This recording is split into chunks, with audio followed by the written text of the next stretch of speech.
Now on to our second main topic, team building. A group is a collection of people who do not share a common goal and who do not work together to achieve it.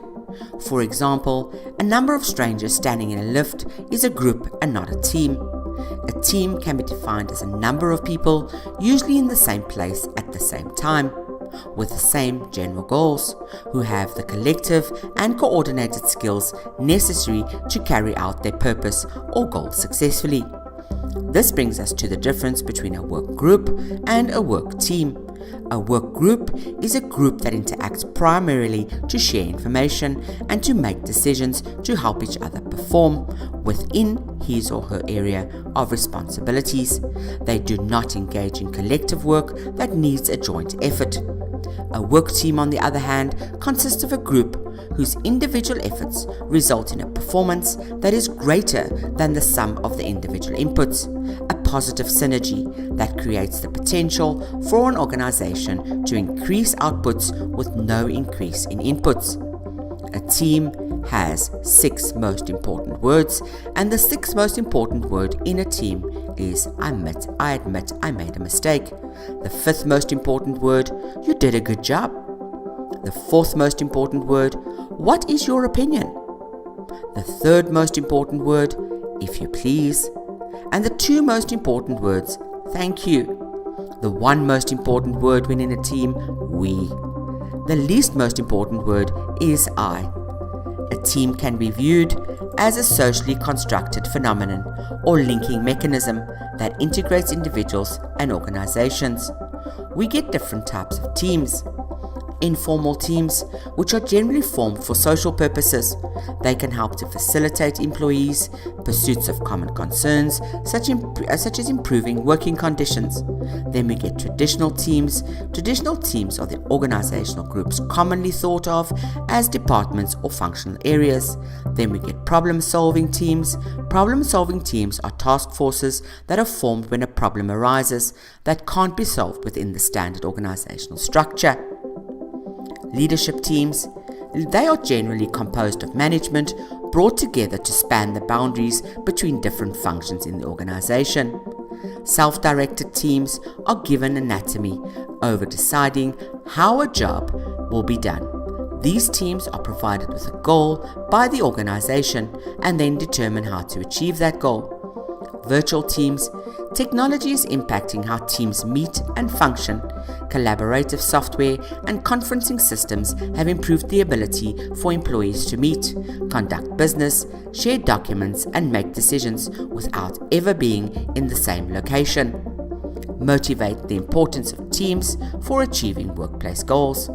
The primary concept of teams in organizations is to improve productivity and quality, and this is done through improved quality of work life.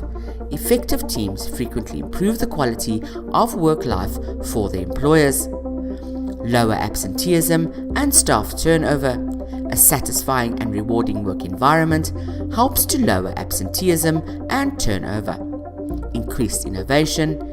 If the teams are allowed to experiment and come up with solutions, they bounce ideas off one another and come up with more creative solutions than if the manager had been trying to problem solve all on his or her own. Organizational adaptability and flexibility. Overall influence to achieve organizational goals through self-fulfillment and empowerment. As we learned, a team is a set of organizational mechanics. Now, for it to become a mechanic, it needs to reach a dynamic, which is known as team dynamics. This is a 4-stage development process which allows for an ultimate performance dynamic to be achieved from the formation of the team.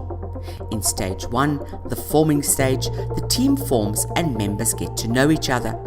They get to know interesting facts, what they do for fun, their interests, etc.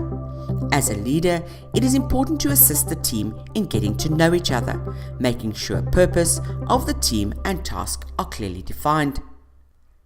In stage 2, storming starts showing face, when familiarity starts setting in and members start becoming familiar with each other and conflict results. This conflict is healthy for team development as trust is built through the conflict resolution phase as members get to know each other. acknowledge the storm, and bring conflicts out into the open to be resolved. Look for possible resolutions and lay down ground rules. Then the norming stage begins, when teams recognize their differences and deal with them. The team thus starts normalizing. This is when members start focusing on functioning rather than differences.